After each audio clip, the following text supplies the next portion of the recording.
All right, everyone. So it's 12:35, so we're gonna start the review session. Welcome here. This is the question from last semester. Apparently the professor went over this in your class. So, if you have any questions from this review PDF that you have still problem with or want to go over, you can tell them in the chat. Or if you have any topic that you want to go over or confused about, you can also go over that. So for this midterm, you have a couple topics here, which is function. You have to call a function to complete a programming task. You have to write the function yourself with the parameters and return values. You have to understand the pass by reference, which is in the function. You have to use arrays to complete programming. There's two types of arrays, 1D, 2D, two-dimensional arrays. You have to understand that. And also some repeating topics like if else, for loop, and while loop. There's gonna be three questions. Question one, two, three. There should be two parts for question three. Um, and yeah, like that's pretty much it. You'll get an hour, not an hour, 15 minutes. You'll get 15 minutes to complete your exam. And before we start the review, I want you to remember a couple of important things. This is the template for how to create a function. So first you start with the output type. Wait a minute.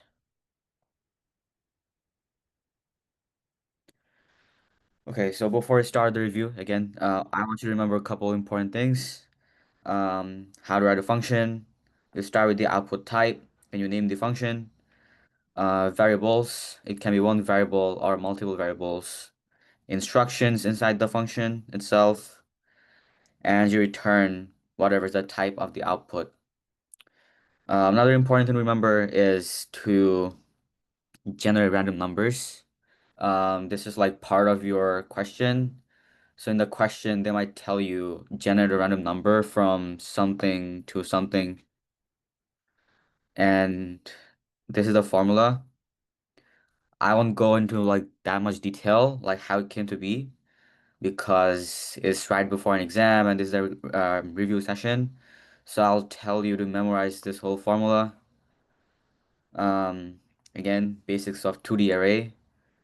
If you have a 2D array, you use two brackets for each dimensional thing.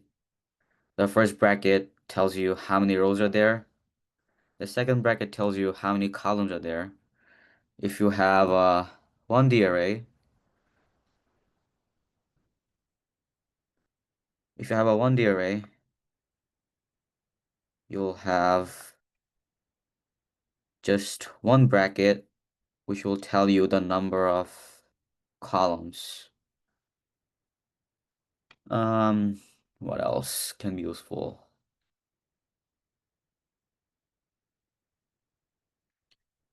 Yeah, that's pretty much it. We're gonna go over stuff as we solve the questions. So this is the questions from the past semester, like past semester's midterm two. So this is the question one. Your professor should have gone over this in your class, but still, if you have any confusion over these questions, I can go over them again. If not, I have like questions similar to these questions right here. So I'm gonna go over them one by one. If you do not have any questions or problems with these problems first.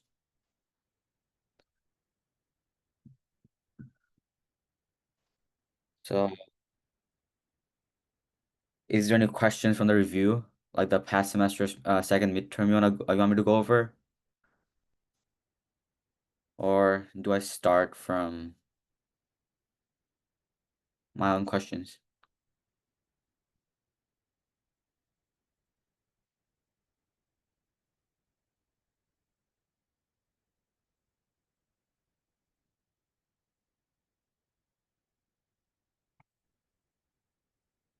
Okay. So first I'll do this.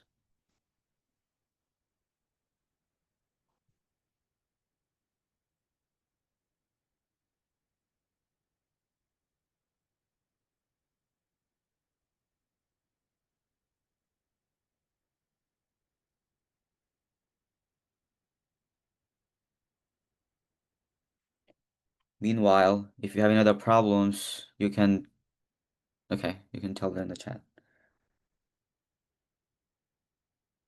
Uh,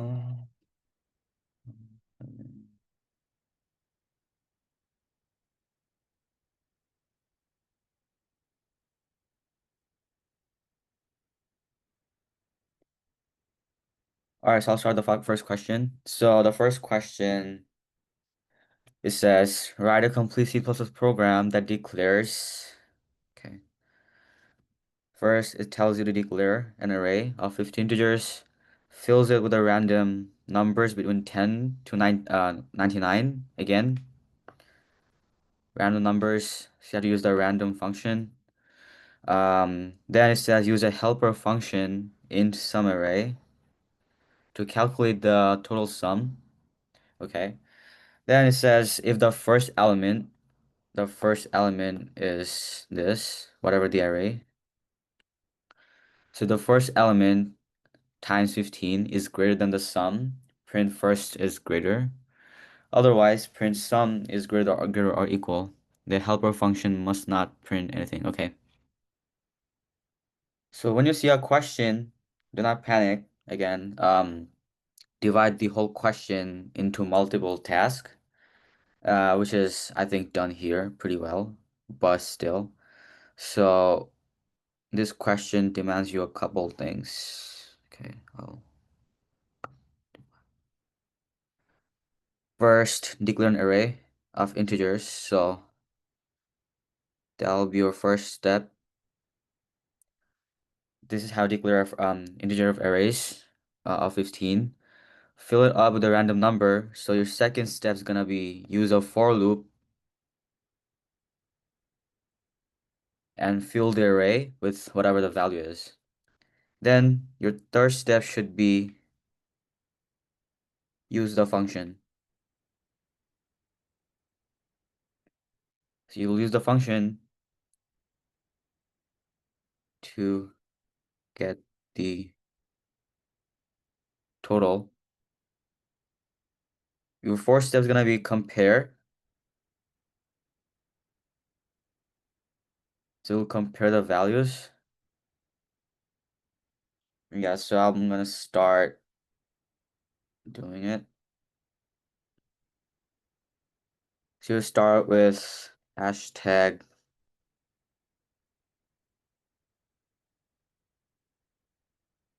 We all know this hashtag include. All right, so in the question, it tells you in the second step, fill it out with a random number between 10 to 11. And for this, you're gonna have to use the ran function, which is part of the CSTD library. And you'll have to include that library in your program, which you do by doing this.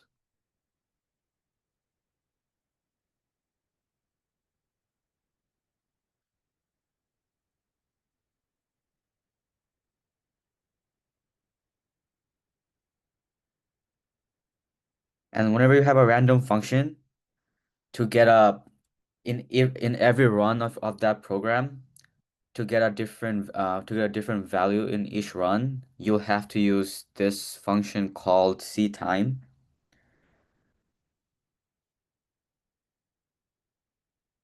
No, you have to use this before you use your ran function. And to use this function, you'll have to include the library called ctime.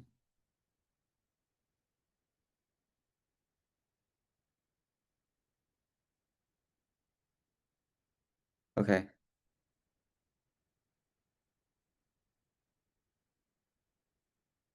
In main, again, our first step here was declare an array of 50 integers, which we're gonna do. So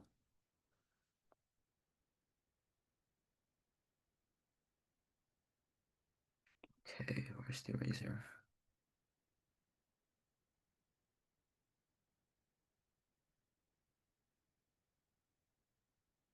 Int array of size 50.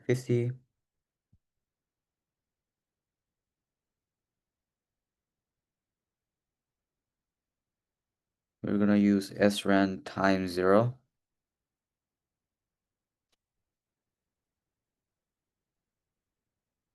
After that,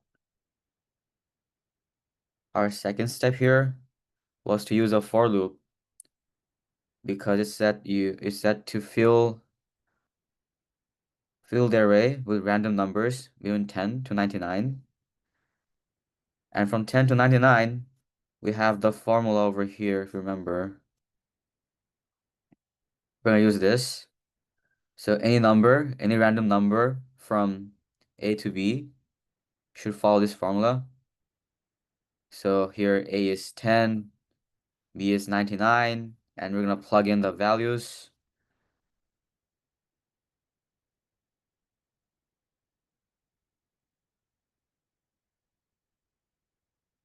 Let's start with, okay, we're gonna start with int I 0 less than 50,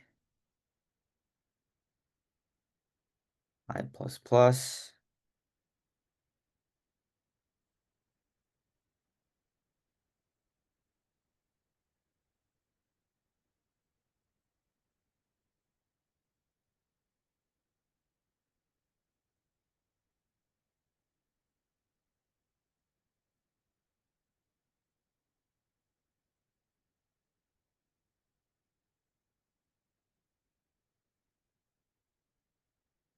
The hell?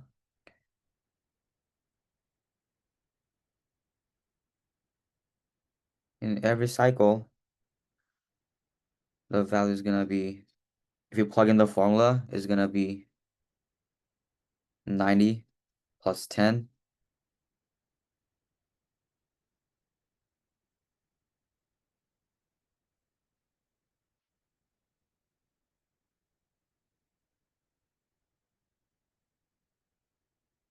So here, in each cycle, it's gonna plug in every array, it's gonna plug in a random number from 10 to 99 because we use this.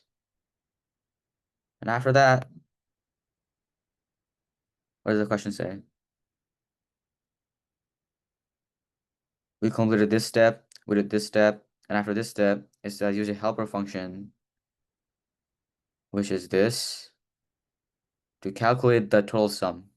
Okay, so we're gonna use a function.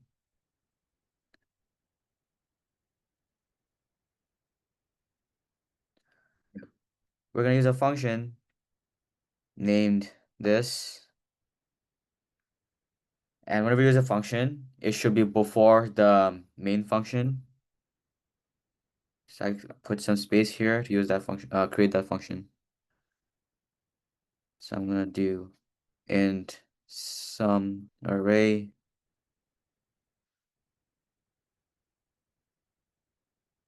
parameter should be an array and the size.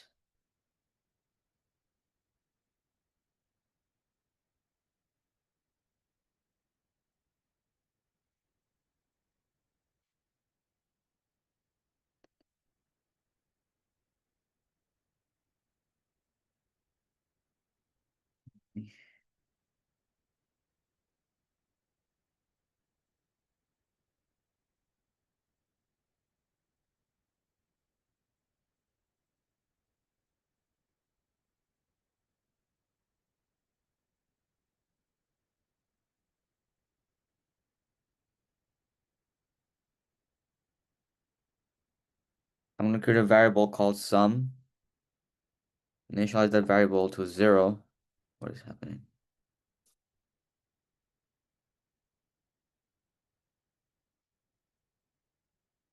Now I'm going to calculate the sum of the whole array. And again, repetitive task. So I'm going to use a for loop. I'm going to start a counter from 0, less than the size. And in each cycle, we're going to calculate the sum.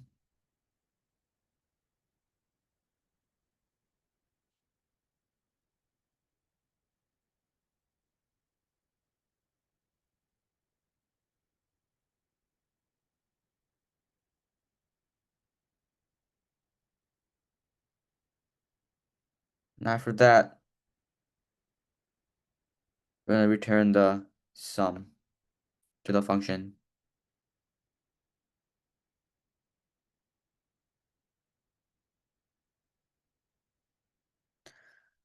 So till now, we have completed our first step. We declared a variable, fill it up fill the all the array, the random numbers from 10 to 99. We also did that. We used a for loop, and using the for loop in every array, we input the values from 10 to 99. Use the helper function. We also use the helper function. So that's how each step you complete, more points you get. So every question, when you see a question, break down the question like in multiple steps and complete those steps. So a question might seem complicated, but if you break down the question, then it's not that complicated. It's a small step. So just complete those small steps. All right. So till now we're here. So now we're gonna compare the values we got till now. So if the first element is greater than, okay, sum is. Now we're gonna compare.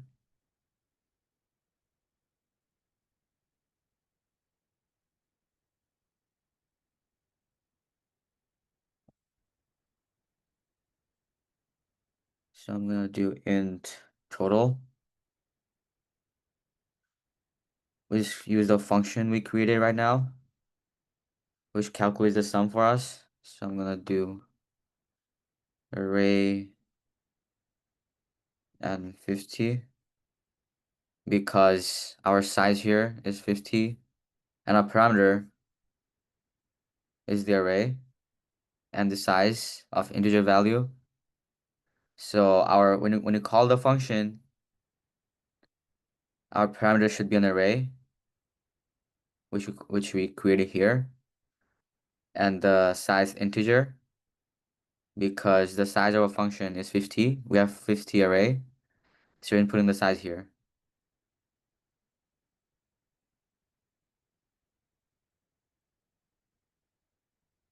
All right, that should get you the total.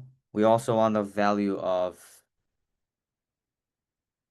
let's create another variable. First times 50. So we're gonna get the first element of the array. I'm gonna multiply it by 50 because in the question they told you to compare the values between the first element times 50 and the sum of the whole array. Like every value you have in the array, you're gonna get the sum. And after getting the sum, you'll have a value. And you'll compare that value with the first element of the array times 50. So now we have both of those values. We have the total value of the array over here. We also have the first element times 50 over here. Now, I don't have any space here. Let me see.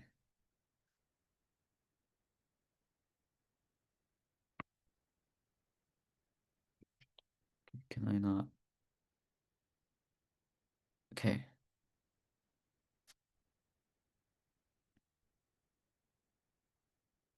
So now I'm gonna compare these values over here. And how do you compare? And how do we compare the value? If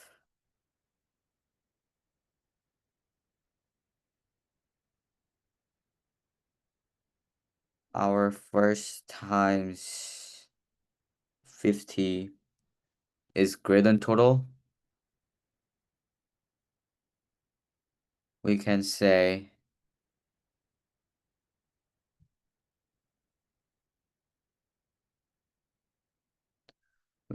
C out.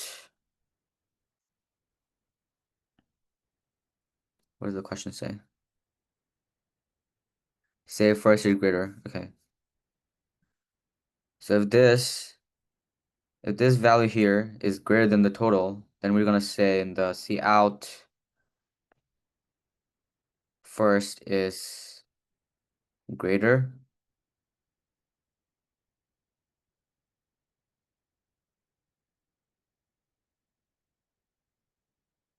Else, so we got like two scenarios. The first times this thing can be greater than the total, or it can be less than the total. So you already said if this thing is greater than total, we can say the first is greater, or we can just say C out. Else C out the sum is greater and return 0. Does it make sense? So at a first glance, this whole question might seem complicated, but if you break down the question and just complete each of those steps, it becomes rather easy.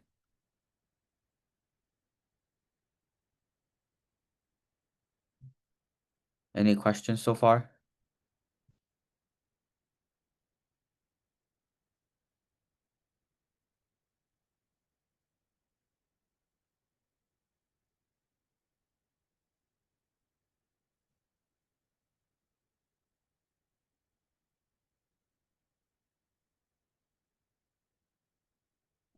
Okay,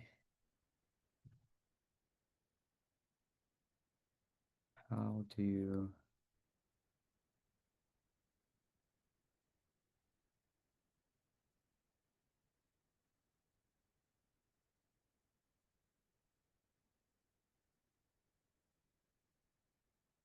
All right, if we do not have any questions, then I'm gonna start another question.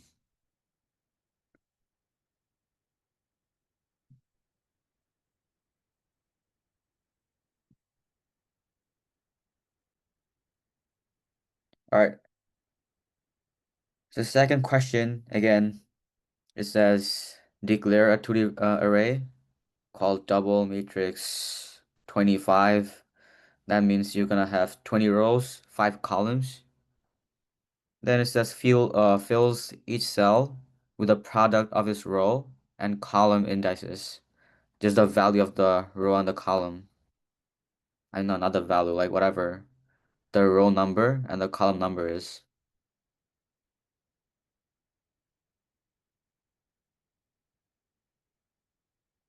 Okay.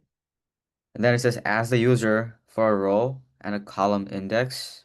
And then it says displays the value of that cell in that cell using the array, not by computing.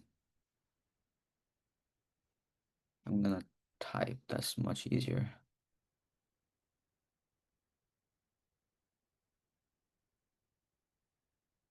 Okay. All right. So same old story. When you start a program, hashtag include file stream using namespace std.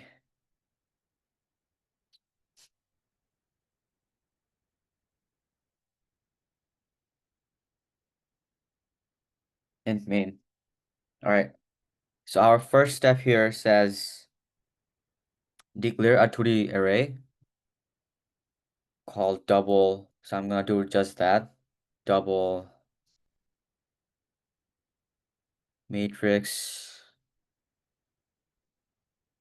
20 rows, 5 columns. After every line, we do the semicolon, right? Then it says fills each cell with product of its row and column indices. So that means like it's not the value of the row and column, it's the whatever the number of row and column is. So let's say your program is at like row number 2, column number 5, then you just multiply I don't know 2 times 5. So that's literally it. And again, it's a repetitive task, so it should be a for loop.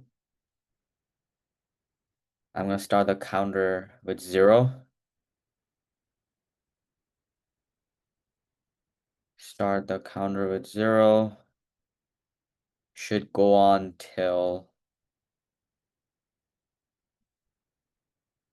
why does it autocorrect?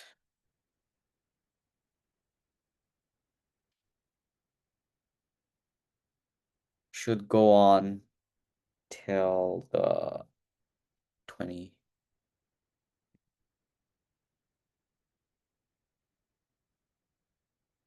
I plus plus. So the first loop is for the row. And again, it's the 2D array. So for each row, we're gonna also we're gonna have to do every column in each row. So we should do a nested for loop. So for each row, I'm gonna start a counter for column, name variable C, start from 0, should go on till 5 plus plus. Okay. It says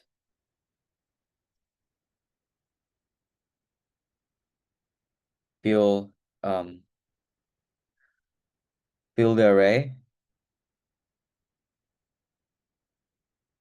So for that row and that column should be equal to whatever the number of row is times whatever the number of column is.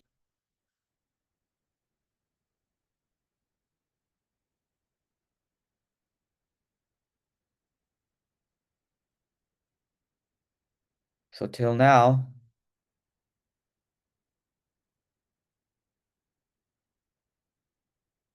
all right, so till now we have completed this step. We completed this step. We declared a 2D variable here. And the for loop, the first for loop is for the row, second for loop is for the column.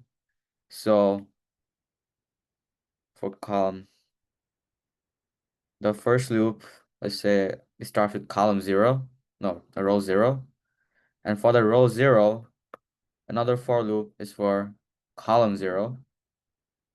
So currently your row is 0, column is 0, and for that array, in that 2D array, row 0 and column 0 should be 0 times 0 because the current value here, a value of R and C is 0. So each array fills up like that. There's a slight, okay. This here should be R because I use R. Okay, that's how with the for loop you fill every box, like every array with the value of the current row and column. All right. Now the next step is to ask the user for a row and column index. So now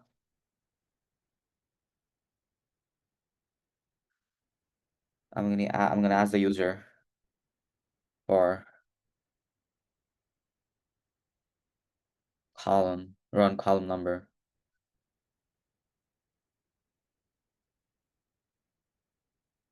Enter the row number.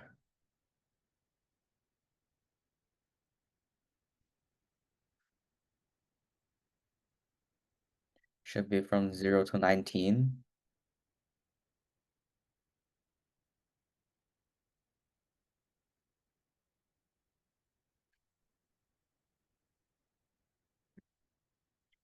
We're gonna take the input. Before taking the input, we're gonna have to create the variables for them. So I'm gonna create a variable row column.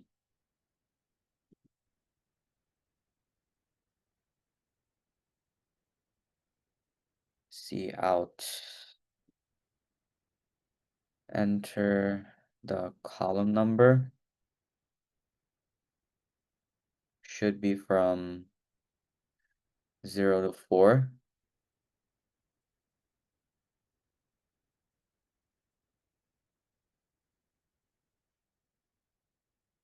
We're gonna take that input in the variable column. Okay, so far we completed the step 3. Okay, and now it says to display the value in the cell using the array, not by computing.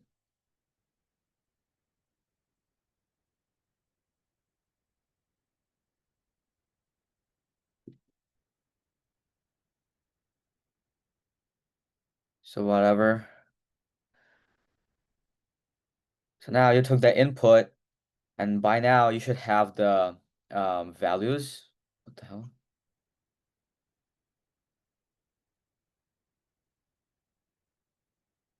Okay.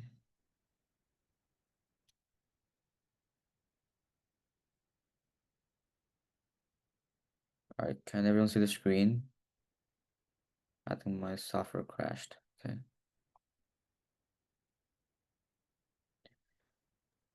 We can't see it. Excuse me. Okay.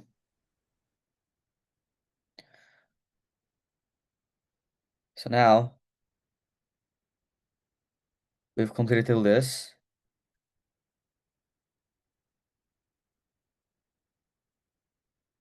So in our array, We can't see the all the values. we can't see the screen. Oh, okay, you cannot see the screen.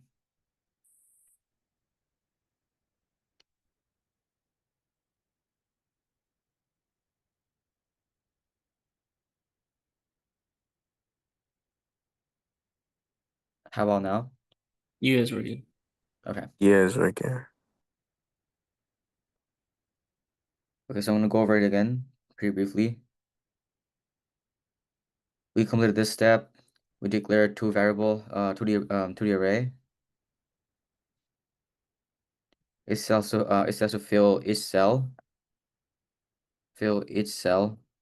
with the product of its row number and column number. That screams for a for loop.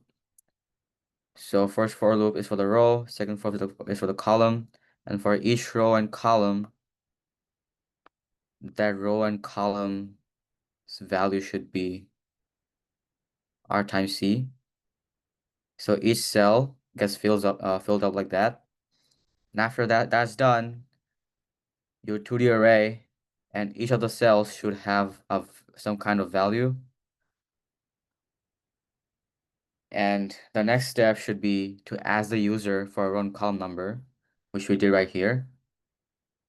We create a variable called row and column, type integer. We ask the user to enter a row number from 0 to 19 because if your array has 20 elements, and because it starts from 0, 20 elements stops at 19. So the input here is from 0 to 19. And we took the input in variable row, and after that, we asked the user again to enter the column number from 0 to 4, again for the same reason. Your array has five elements. If it has 5 elements, and because array starts from 0, so 0, 1, 2, 3, 4, 5 elements. So we take the input for starting from 0 till 4, hence from 0 to 4. We took that input in variable column. And the last step is to display the value in that cell using the array. So we have to display the value user asked for. So till here, your user inputted their desired row and column number. So we're gonna show in the screen that value itself. So value at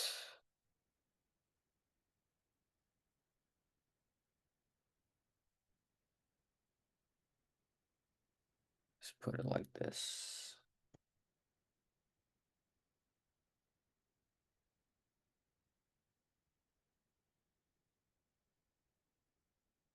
Value at your desired row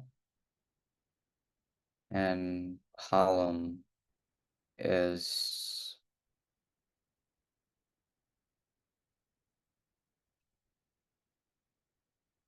matrix row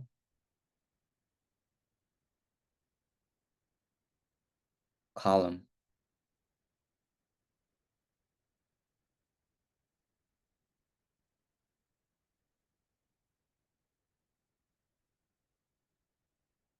Yep.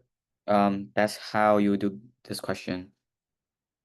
Any questions?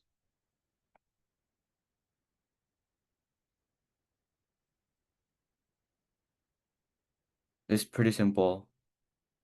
Your exam should be pretty simple too. If you see a question that seems pretty complicated, just break down the whole question in multiple steps and just do those steps one by one, and it should be pretty easy. And each step you complete, that's like some points.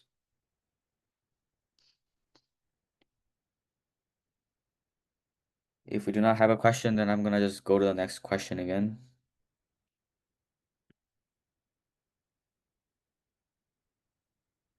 Okay.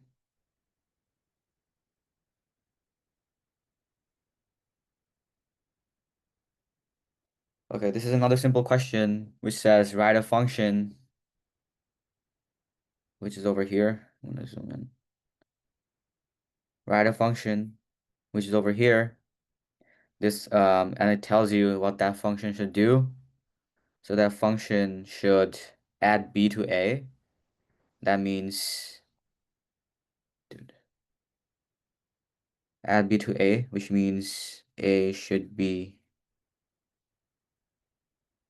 b plus a. Subtract 3 from b. That means b should be whatever the value of b subtracted by 3 and return a plus b. So the function should return a plus b. That's literally the whole function and what it does. And then it tells you in the main, initialize x equal to 2, y is equal to 3, z is equal to 0. And set that z to that function, compute xy, and then print xyz, and call the function 2 more times. That's not important. After you complete that question, it should look something like this. So that function, again, we start with include outstream, namespace cd, just memorize the whole thing. The function should add b to a, add b to a, which means a should be equal to a plus b. And to write in the short form, we could do plus b, which says it right here. Then it says subtract 3 from b, which shows right here. You could write it as b is equal to b minus 3, 2. But that's the shortened form.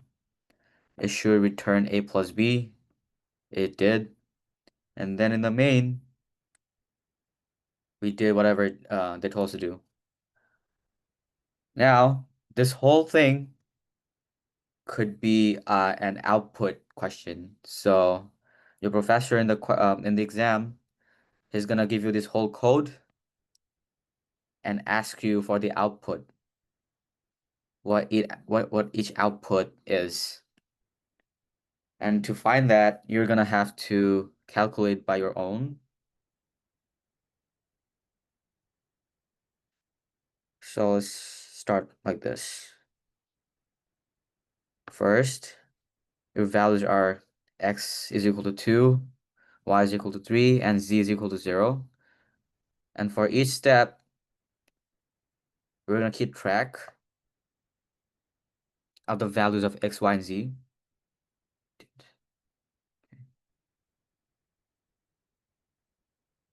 Okay. First, x is equal to 2, y is equal to 3, z is equal to 0. Our question is,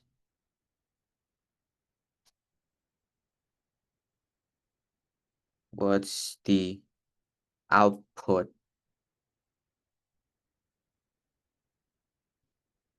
of this program?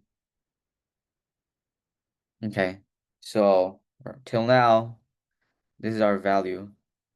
We're keeping track. And now it says z should be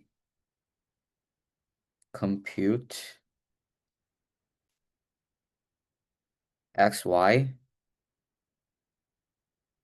which is compute 2 and 3. Now, what it does is, when a program comes here, and it says z is equal to the function itself, so it's gonna go back to the function here and do whatever the instruction says. So in the compute here, we see int ampersand a and int b, and that's where the important part comes in.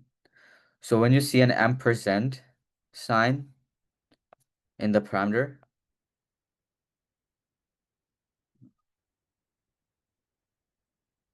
let's do it like this, okay.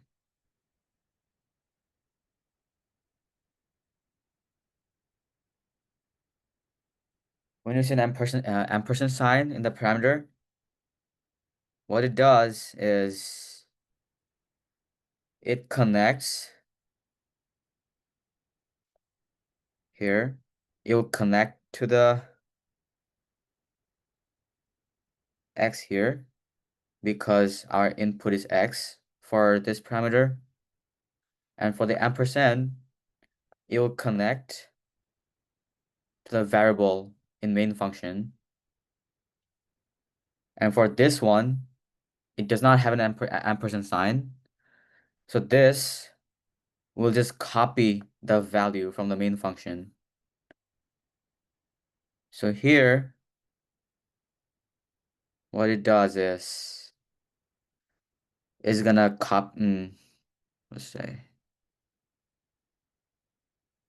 compute our value for x is 2 and value for y is 3.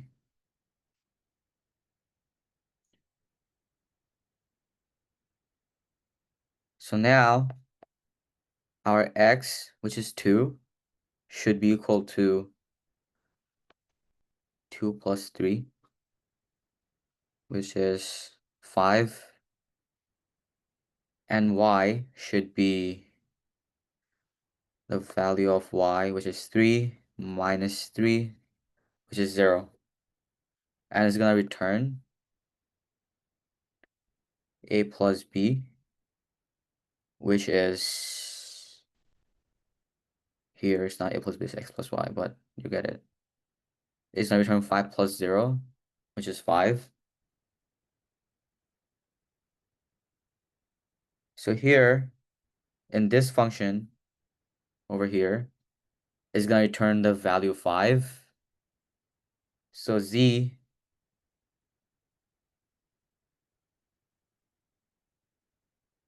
is replaced with 5.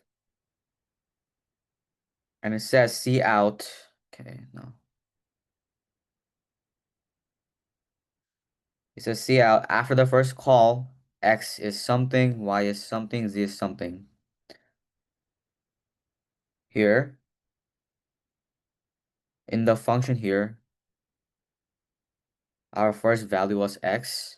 And in the first value, there's an ampersand sign, which makes it connected to the first variable x. And if it's connected, whatever you do in the function is going to change the actual value in the main function. Hence, whatever we did here is going to affect the first variable in the main function because of the ampersand sign. And inside the function, we change the value of x to 5. And over here, we're also keeping track of the real-time value of our variables. And because of the ampersand sign, is going to affect the value of the main function. So it is affected because inside the function, we change the value of x from 3 to 5. No, from 2 to 5. So now our new value of x is 5. On the second variable, y, there was no ampersand sign. Okay. There is no ampersand sign for the second variable. So we do not connect. We just copy the value 3 here. And so whatever we did with the value y, that did not affect our variable in the main function. So it's not going to change the value of y here in the main function.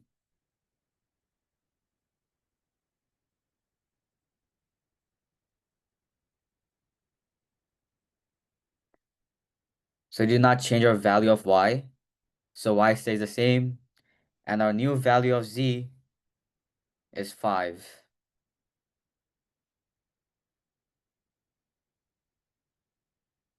So I'm going to write 5. Okay.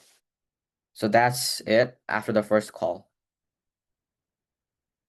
And after the first call, our new value, which we're keeping track of over here. So our new values are over here. X is 5, y is 3, and z is 5. And after the first call, again, we said z compute xy.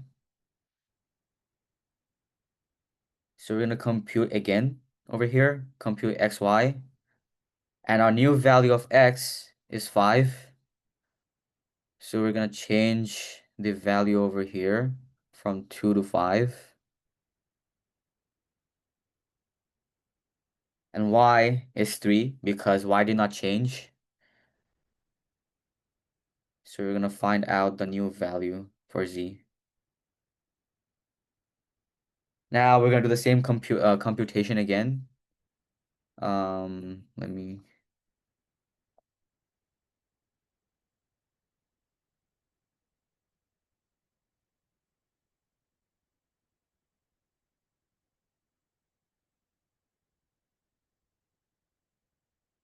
So the new value of x is 5. And it says to add b. B is 3. And 5 plus 3 is 6, 7, 8. And y is what are the value of y? Just subtract the number 3, which stays the same because y never changed. So it's 0. return a plus b. Our new value of x is 5. Okay. So it's 8 plus 0. That should be 8.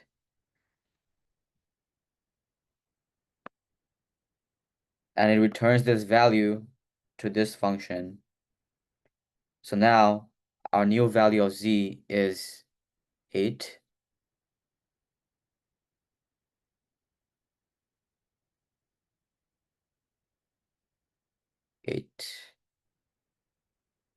So after the second call over here is c out. So after the second call, x is something. We're keeping track here. So our x is, wait a minute. Yep.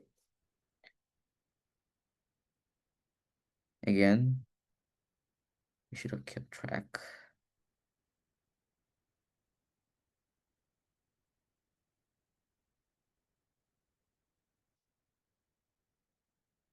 After the second call, x is 8 because again, there was an ampersand x, which made it connected to the main variable in the main function.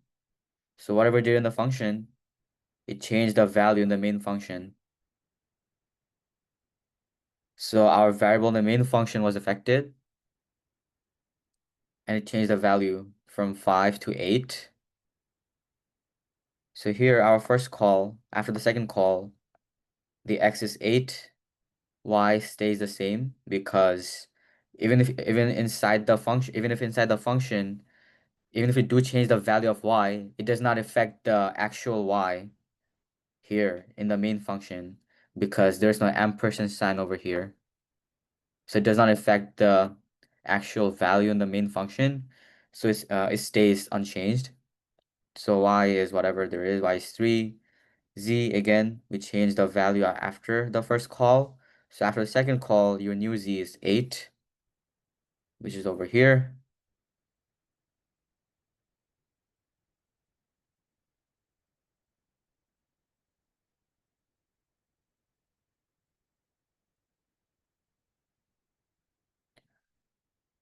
And again, after now, it says it computes again.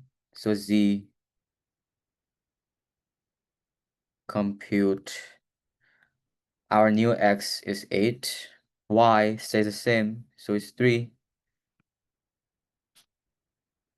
So if we calculate again, our new x,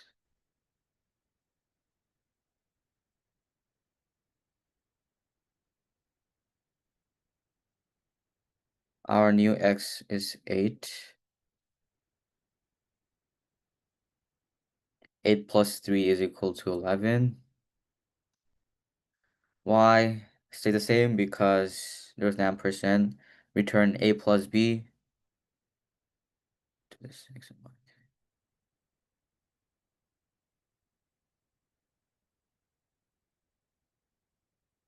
Okay, our new x is 11, y is 0, so the return value is 11.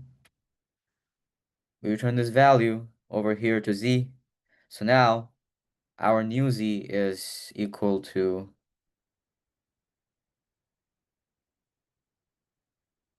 11, and our new x is equal to also 11 because, again, ampersand. The ampersand here connects the whole thing, no, connects this actual first variable to the variable x in the main function. So whatever you do in the function, it changed the value of the actual variable in the main function. But for the second variable, there was no ampersand sign. So whatever it did with the second variable inside the function, it does not affect the main variable inside the main function. So even if the second value, the second variable changes, it does not inside the function, it does not affect the value of the second variable inside the main function. So it stays the same. So in the main function now, our x is 11, y is 3, z is 11. So it outputs this. After the third call, x is z, y is 3, z is 11. So your output should be something like this.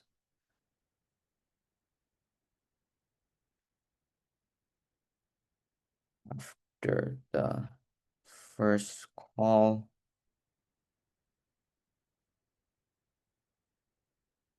x is equal to 5.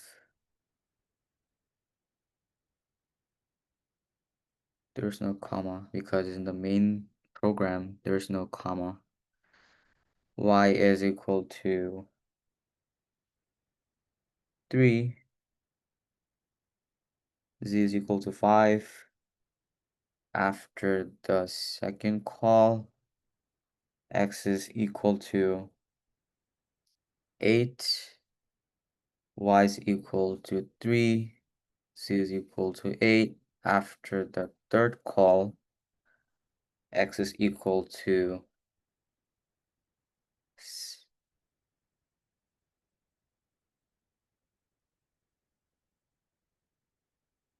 11. Y is equal to 3. Z is equal to 11. So that's the type of output question. All you have to do is keep calculating, like keep track of whatever's going on in the main function and whatever's going on in the actual function. And in the actual function, if there's an ampersand sign, that variable will affect the actual variable in the main function. So if this variable is changed inside the the function, whatever the change value is, that will be the new value of the actual x because of the ampersand sign. But here in the second variable, second parameter, there is no ampersand sign. So it's a call by value, which means it just copies the value. So whatever change you make in the second parameter inside the function, it does not affect the actual value in the main function because there's no ampersand sign we're using here. So even if the value of second parameter gets changed here, it does not gets changed in the actual main function. So that's the only thing you you need to look out for. Any questions so far? The main exam only has 3 questions. Yes. Last semester there was only 3 questions, and the third question had 2 parts. The topic you'll cover for the exam is how to create a function, how to call a function, arrays, so 1D array, 2D array, and using those arrays as a parameter in the function. What else? Yeah, that's the topic. That's the main topics you'll cover. And using those topics, you'll answer the questions in multiple ways. So he'll ask you to create a function. Um, he could also ask you, not ask you, he'll give you the whole code like this, and he'll tell you to get the outputs. He'll tell you to get the outputs. So to get those outputs, you'll have to calculate like this. And for each step, okay, why is it not working?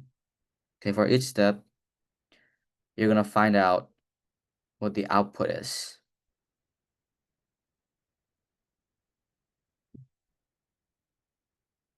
So if there's any confusion or question, now's the time to ask. If there isn't, um, we can continue.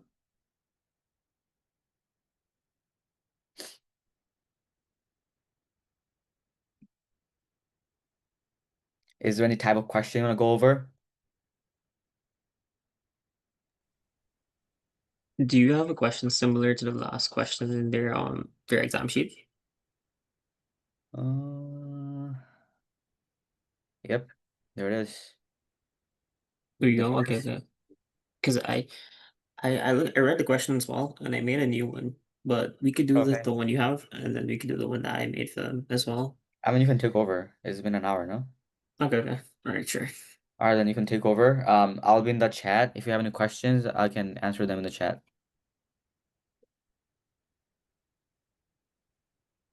All right. Okay, so can everyone hear me? Yes. All right, just give me 1 second to pull up the share screen. I think you might need to give me permission to share. I made Oh no, you no, a no. It's good. This co-host. is it. It's good. It's good. Is good? Okay. All right. So can you guys see my screen? Yes. All right. Okay, so I think even though I didn't see it on the topic list, like title lining of functions, I think it's still important that we go over what title lining of functions are. So I'm just gonna do a quick example, just a real quick one of what the title line of a function should be, and we'll just find the answers quickly.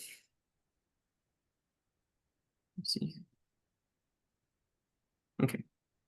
So in this code, there is an int main function, there's an integer variable n, then there's a numbers array, there's a string variable, well, a string array variable, and then there's a double x.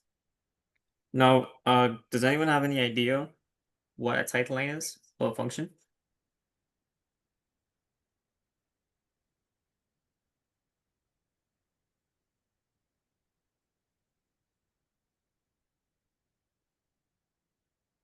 Does anyone want to give it a try as to what a title line of a function is?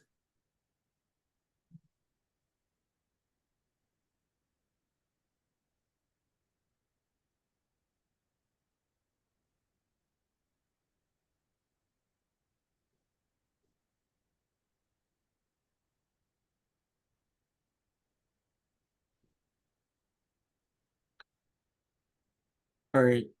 So the title line of a function basically is when you're writing a function, there must be some return type and some parameter type, as in some data type that you're taking into the function, and some parameter type that you return to the function.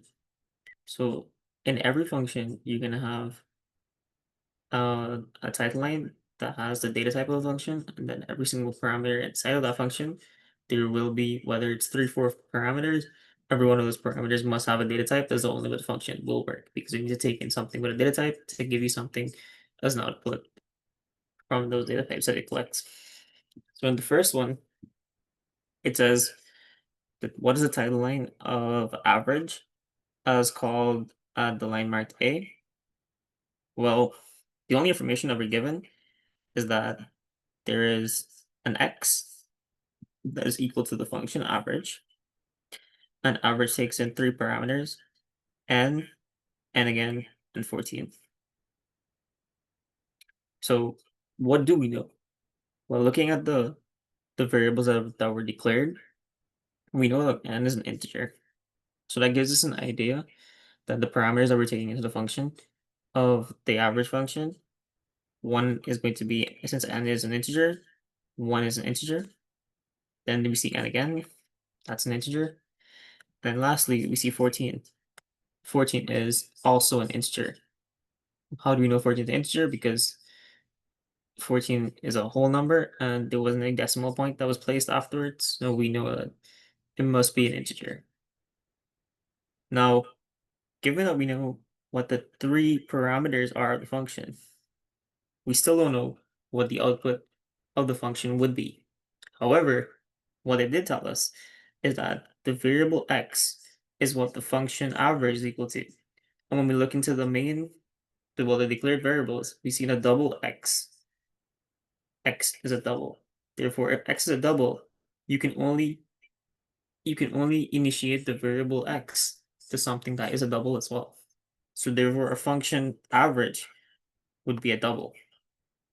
So in the first answer, it would be a double the function average as going to be taking integer a, integer b, and an integer c. That'll be the first sideline. Does that make sense?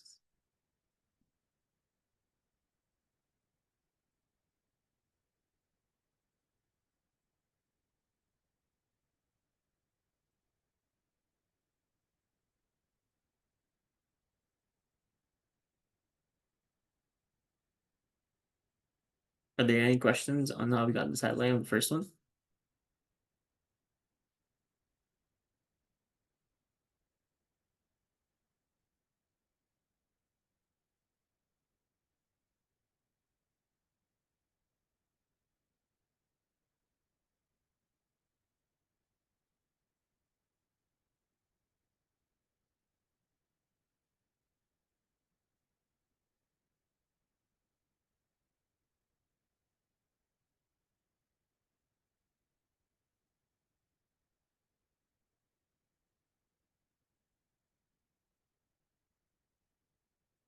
Okay, so seeing there's no questions on the first one, I'll do the second one as well. We're just gonna do. Okay, wait, we'll do all of them.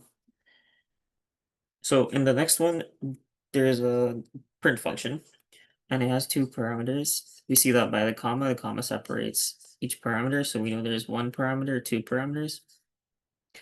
And the first one says x equals as a parameter, but it's in quotation, so we know it's taking in that statement or that string. And then the second parameter is x, which we already knew is a double. Therefore, we know what the two parameters of the function are. So we can write print is going to take in some string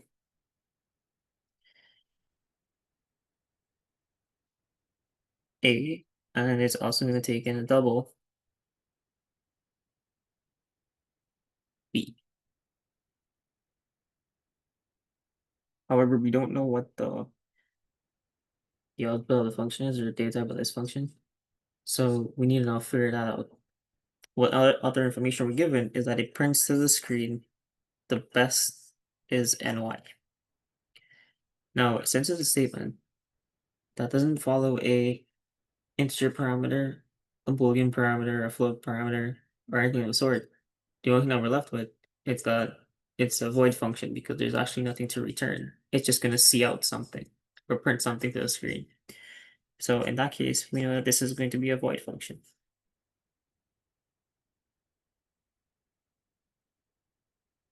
Are there any questions on this one, the void function?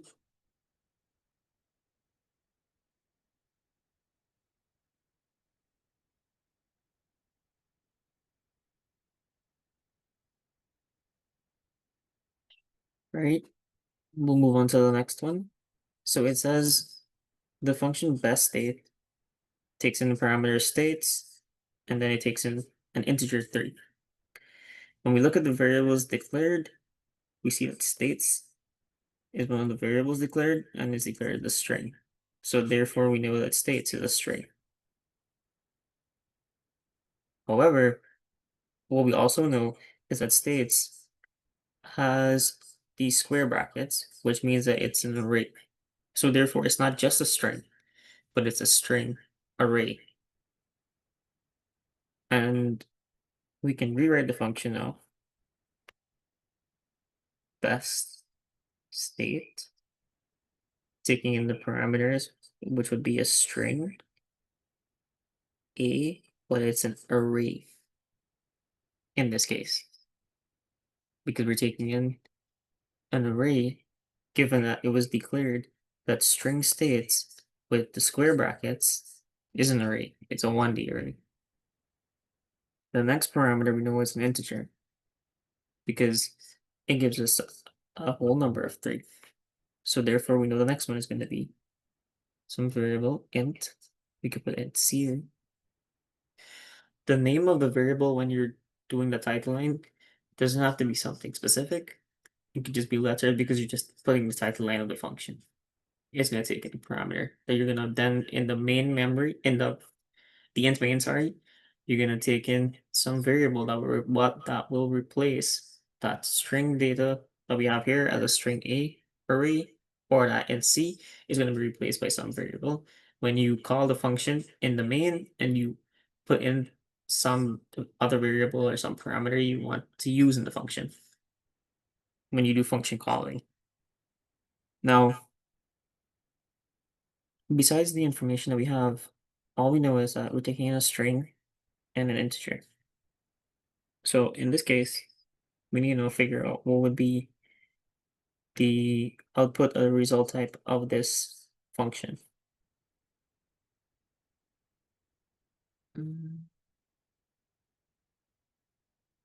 I believe this function is going to be a void function.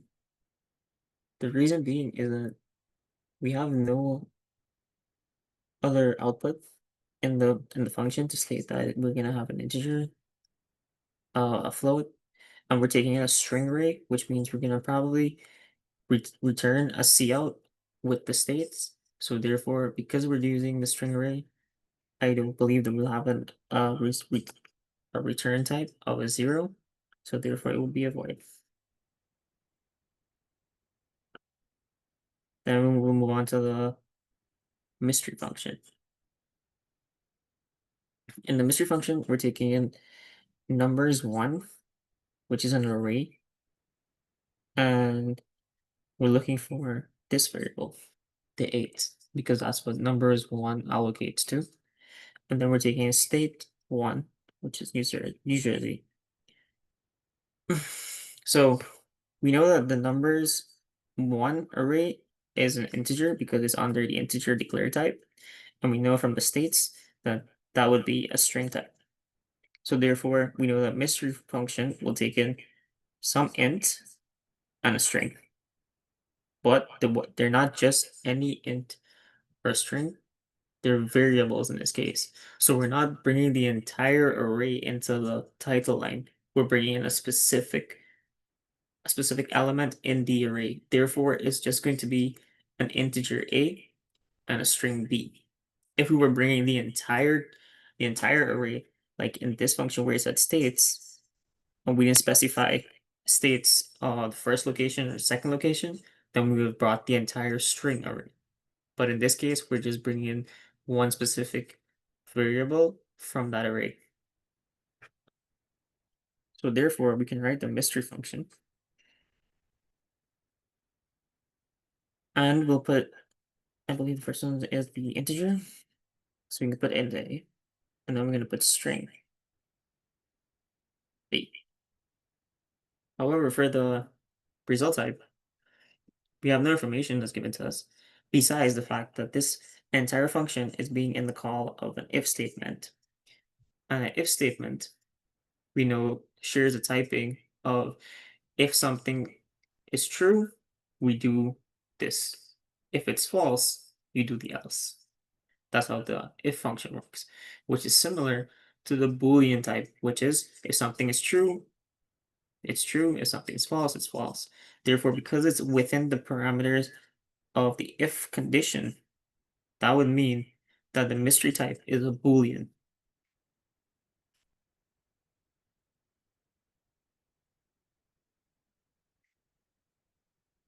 And I'll do the last one. And after the last one, if you guys have any questions on any one of the title linings, we can go through them. Otherwise, we'll move through to the next problem. So we have a function here, x is equal to e, which has a parameter of e, and then it has a parameter of x again. So I know this might look a bit confusing, but the easiest thing to do would be to start from the smallest bracket to know what we have. What we notice is if we replace this e, which has a bracket of x, by some variable a, then what we will have is e times a. which is in the same form as the e times x. So therefore, this is just the same function, putting the output of the function as the variable for itself again. So that makes it a little bit simpler, knowing that it's the same function. Whatever's the answer in that function, you're putting that answer back into the function again to then solve it.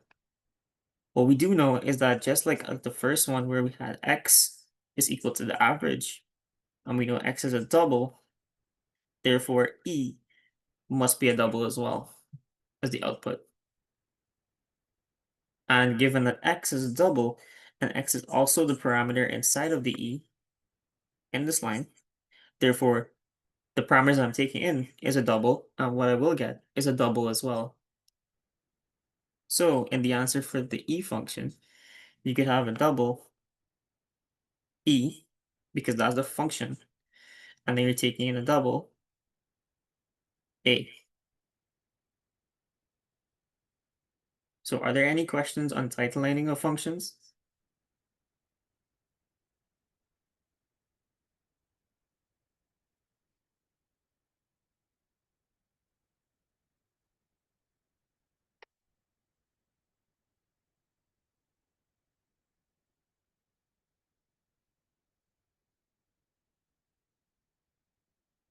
All right, given that there are no questions on titling of function, I'll go to the problem that looks similar to the problem in the last question. So it says to write a C++ program that defines a void function named arrangeOrder with two integer reference parameters. The function should set the first parameter to the larger of the numbers and the second parameter to the smallest of the two numbers.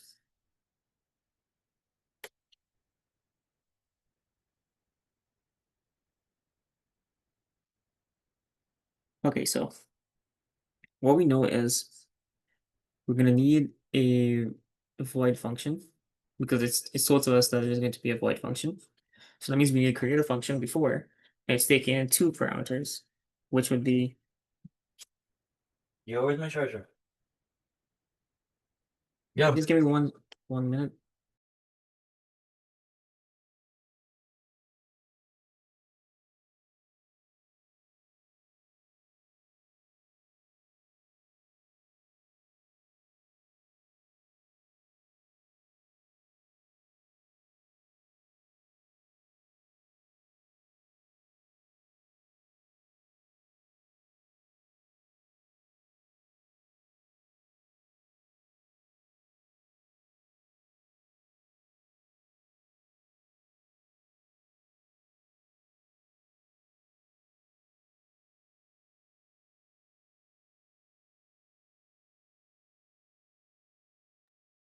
Okay, so I'm back. Yeah, so in this question, we'll be taking in a void function that has two parameters, which would be two integer reference parameters. And they gave us the name of the void function. So what we'll do is we'll set up the original hashtag include IOStree.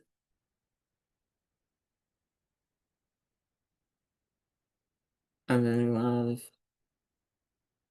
using namespace.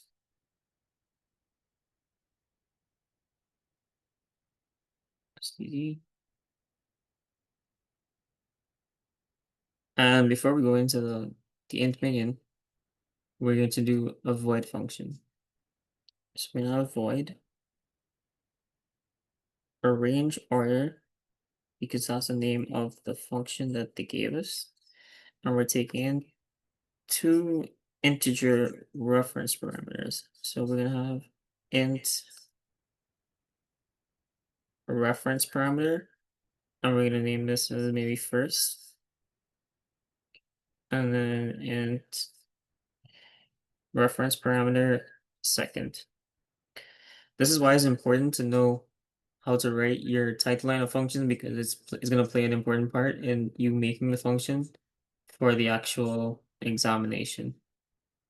So does that make sense how we got the parameters of the function? Also, can you guys hear me?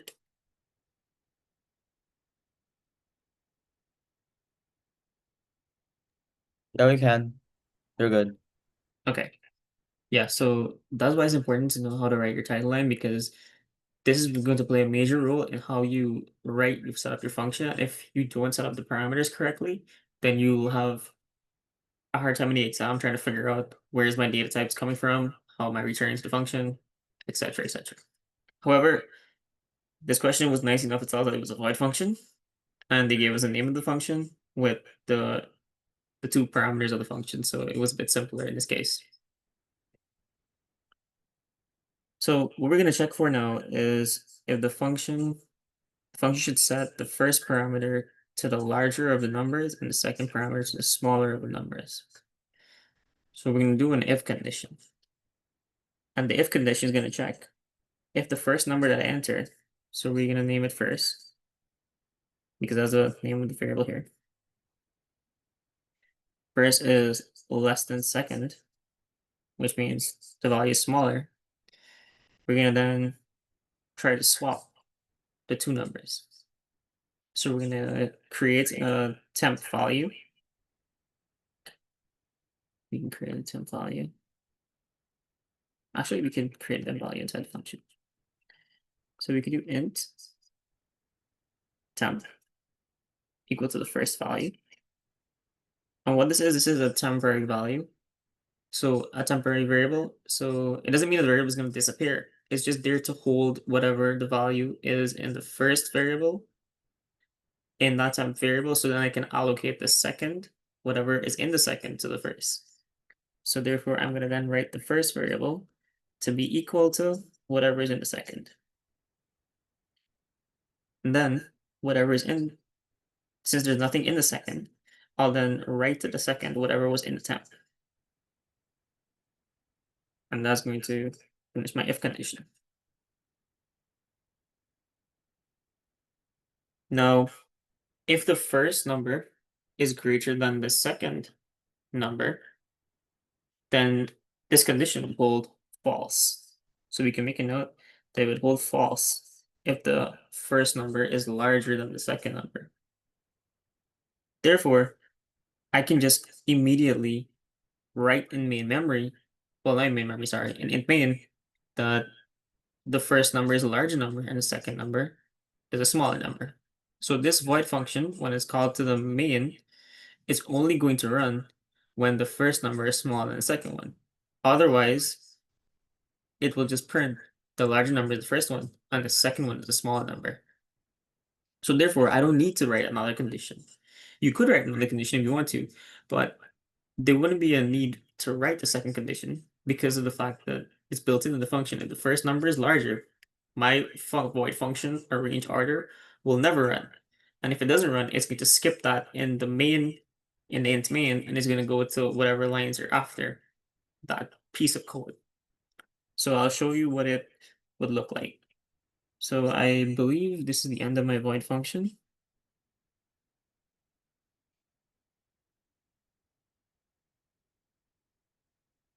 And then I can write my main function.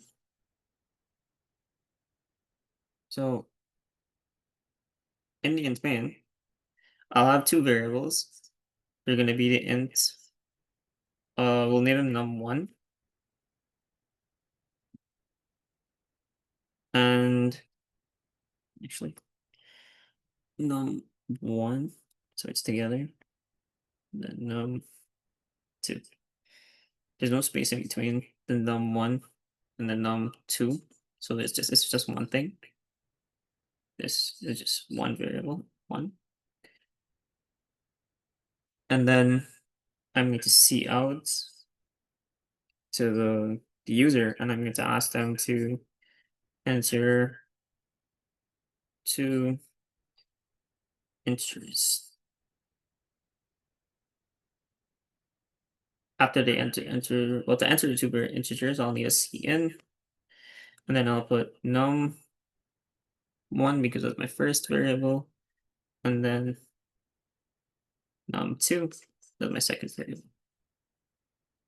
what I will do now, given that I have two variables, I can call the function because I have two variables to work with.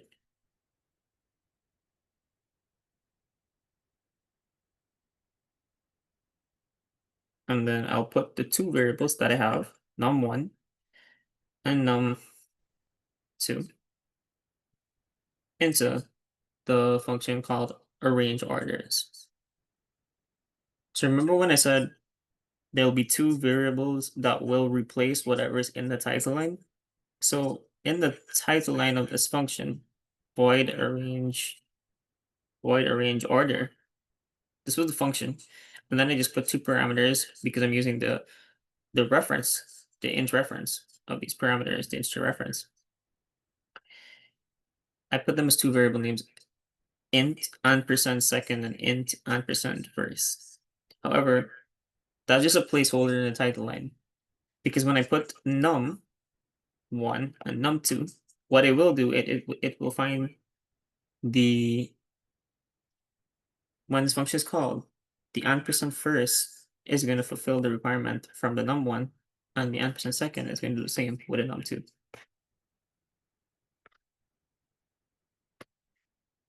Then, after I call the function, if the function runs, I'll have a change between the first and the second. The reason why I'm using an ampersand in the function is because every time I use an ampersand, it will update the first variable and it'll update the second variable. If I just had put the function as int first and int second, even though I do the change inside of the function, the change would never happen to the actual variables outside of that void function. So the ampersand takes the location. You can think of it as like the address of the variable, and it's changing the value that the address holds and not what the variable holds. If that makes more sense. So it's like num1 has a memory location or a location as let's say 001. Num2 has one of 002. Now these are not like any approximate values. I'm just making up this for an example.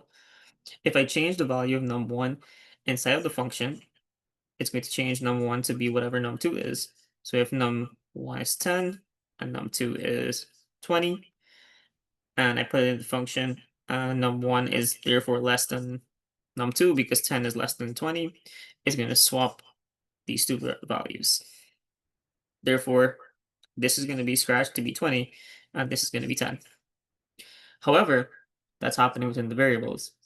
So after I exit this function, whatever would have been done in the function and used in the function will not be applicable to the variables here, unless I use an ampersand sign in front of them. So it's not telling me that num1 is switching with num2. It's telling me that 10 is going to be swapped to the location of 001. Sorry, 20 is going to be swapped to the location of 001, and 10 is going to be swapped to the location of 002. Therefore, after I leave that function, the change would have already been made to the locations, and the variables that would have been changed in the function are also going to be changing the variables outside of the function. So that's why the ampersand is important in this case.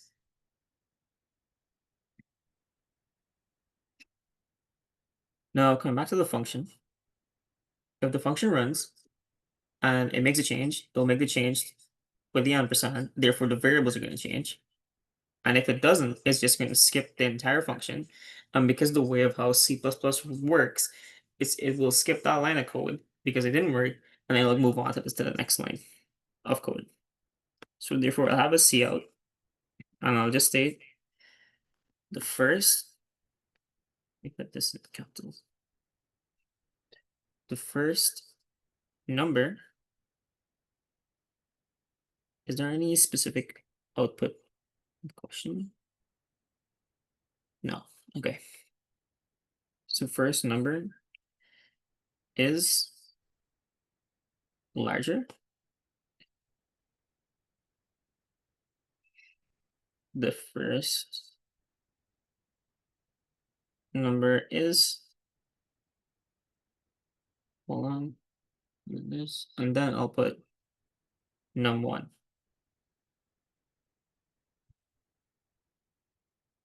EMDL.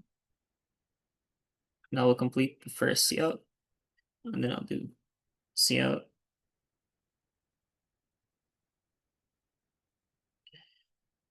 Second number is smaller. The second number is num2. ENDO. And then I can return 0 because my program would have ended, and that's the end of the main. So what did we do?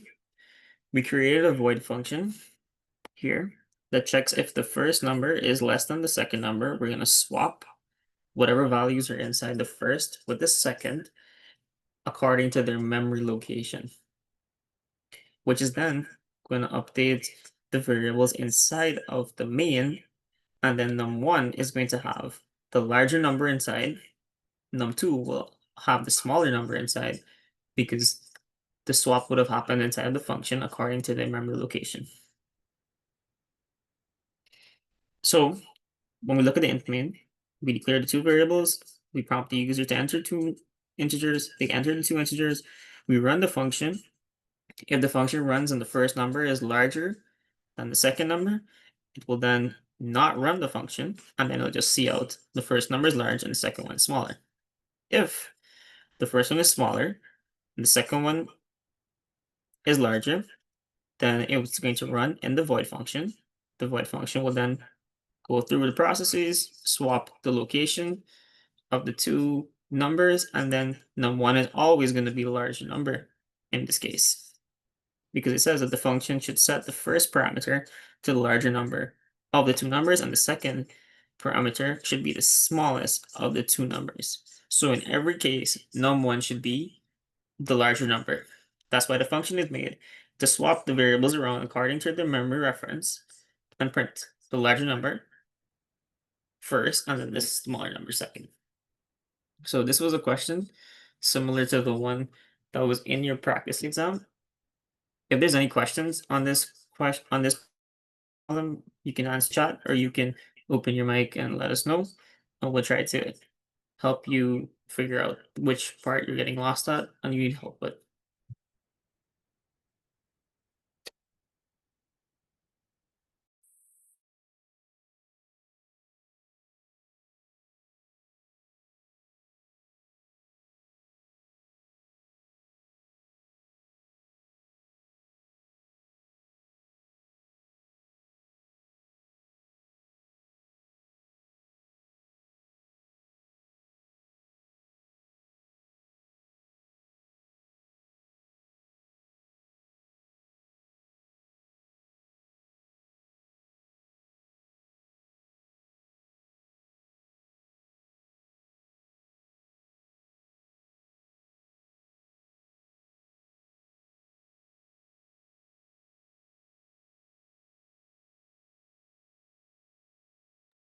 Okay, so if we have no other questions, then I guess I can do another question.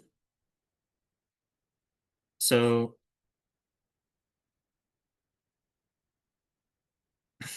we can do an output question, unless there's any specific question that you'd like to work. If not, we can do the output one.